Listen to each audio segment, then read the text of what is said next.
Hi, my name is Adnan Hasbi, and I'd like to welcome you to an episode of the Rambling of an Analyst. So let's just do a quick recap of what happened in the market. And I guess this week, what happened is that the MCO has already there is a lockdowns in certain areas, and one of the areas which has been impacted is Klang Valley, and this will include me. I've been locked down and for a couple of days, and I feel maybe somewhat crazy already, just being at home and looking at all four walls. Not the most healthiest of things. That's the first thing that happened.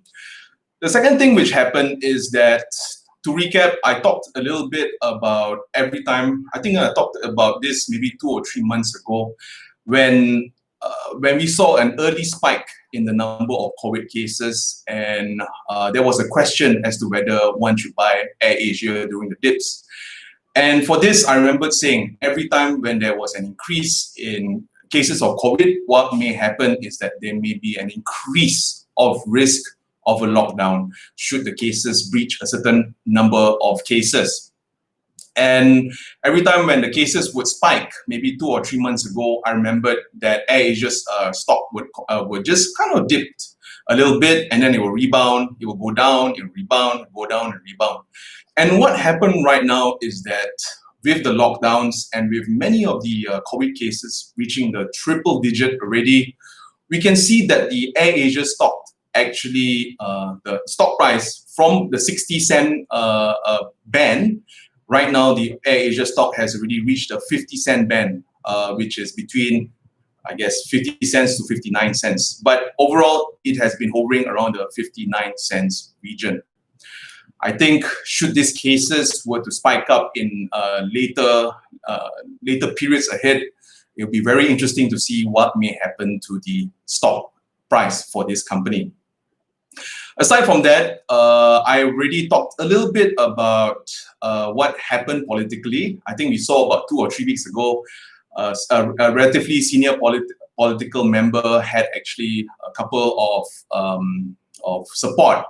And he came out, he did a press conference, and as soon as he did the press conference, a lot of us saw, I guess, a negative relationship between, I guess, the change in government and also the stock market.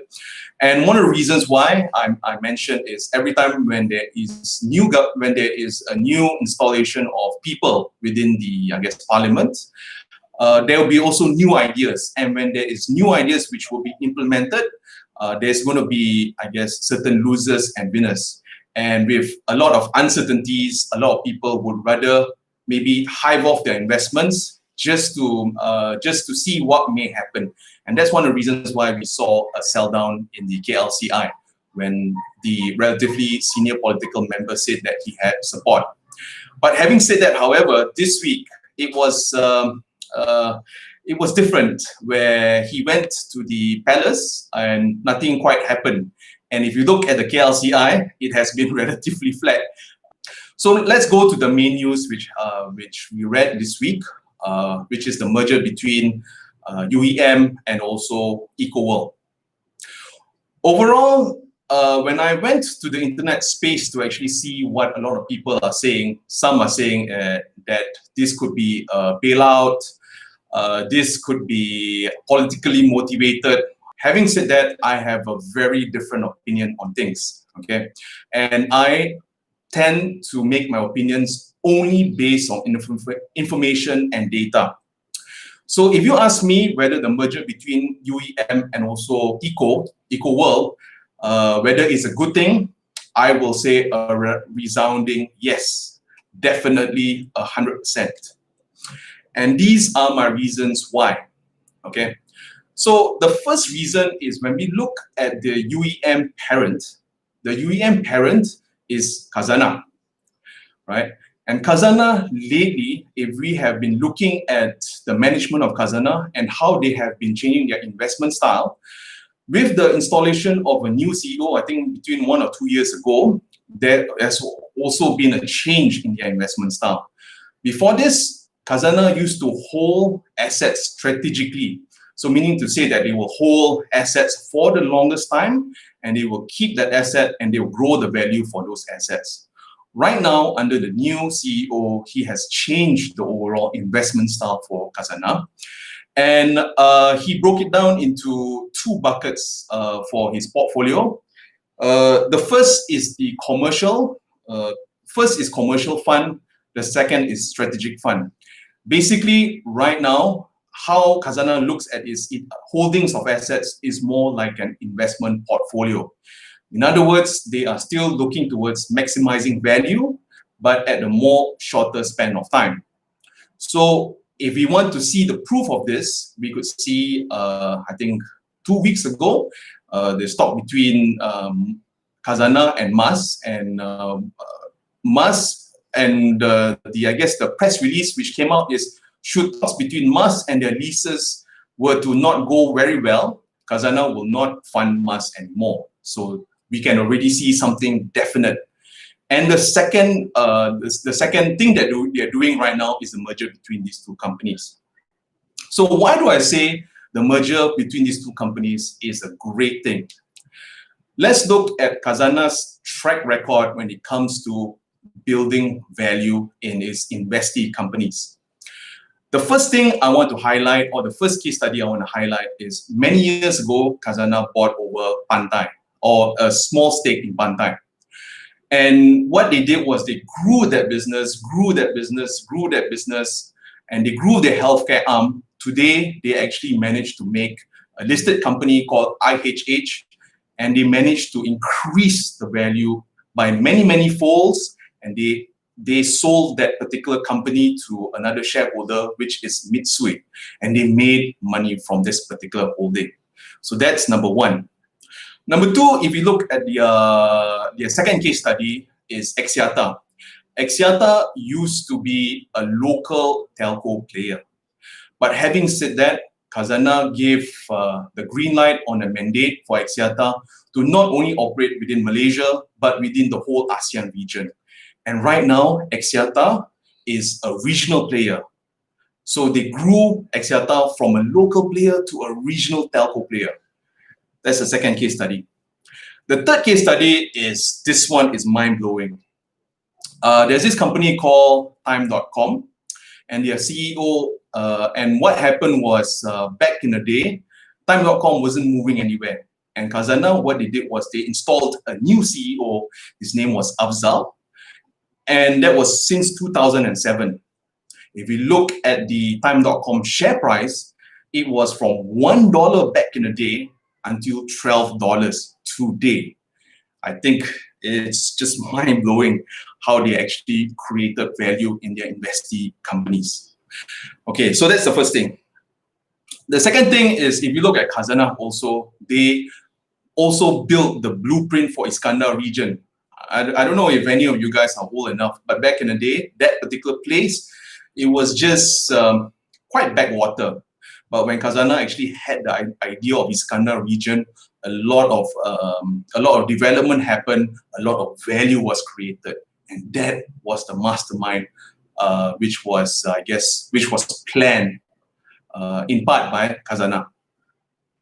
The second thing which I think why this merger makes sense is, I always believe that when we want to buy an asset, we should always buy it low and sell it much higher later. At this point in time, with the whole COVID pandemic, many of us are actually in scared mode, and many of us are not buying high-ticketed items, and one of them are property. So we don't buy properties as much right now, and when there is a drop in demand for property, what may happen is the stock prices for a lot of property players will also drop. Okay, and if you look at these two players, stock price has been dropping and dropping and dropping and dropping. And the best time to purchase something is when it is at its lowest point. So I think that is very, very smart that they are purchasing, or that they are doing the merger at this point in time. Okay, and the third thing which I like is, the land bank may be undervalued if we buy a stock which is battered down enough, so that there could be some upsides over there. Okay, so these are the reasons why I think the merger is a great thing. And the final reason why I think that this merger is a good thing is that if you look at the new CEO of Khazanah, he has Datuk Sharil, he has a track record of turning things around. Back in the day, when he was working at MRCB, he totally turned MRCB from a loss-making company to a company which holds all of the assets down in New Central. When I was working as an analyst back in the day, I saw the overall transformation. It was amazing, right? Right now, then subsequently, he moved towards EPF and he did a lot of great things to EPF. Right now, he's moving towards Khazanah. And so that is my 2 cents on the whole merger between these two companies. The next question is, how should one invest in this particular scenario? So over here, let me suggest a couple of things. Number one, wait until the merger is successful and we want to invest in the merged entity. That's the first thing. The second thing is that should you want to be an investor right now of this particular merged entity, know that the growth of these investments will not be 1 or 2 years. It's going to be a very long time. The whole thing of it all is that even for us to recover from this economic recession, it's going to take some time. And normally people will buy when there is actually an economic boom. So right now, the economy is kind of going down. I don't think the economy is reaching at its bottom yet. So he has to kind of go down all the way and then he has to kind of go up later. So should the economy go on an up cycle, what will happen is people will have an increase in disposable income. And when there is an increase in disposable income, people will buy more property. And when people buy more property, that's where this merged entity would increase in its stock value. So over here, I talked a little bit about, my view on this thing. I know not many people kind of understand what was happening, and some people were saying this is political motivated. While everyone has their own opinion on things, I only do my analysis based on the data which is out there. Number one, prices of property has taken property players, especially the stock property players has, if you look at their price, it has been taking a beating, right? So if you want to, this sector is actually quite badly beaten. So should you want to invest, you should always buy on a low. The second thing which I like is if you look at the Khazanah track record, they have an amazing track record of turning company around and also creating value. And the third track record is if you look at the CEO, he is also an amazing turnaround captain. So these are my thoughts on that particular stock. Should you guys want to invest in the stock, know that the investment period for the stock would be relatively long. It's not like a 1 or 2 year period. It's going to be a long cycle whereby we have to wait for the economy to kind of bottom up, and then it has to pick up in years ahead.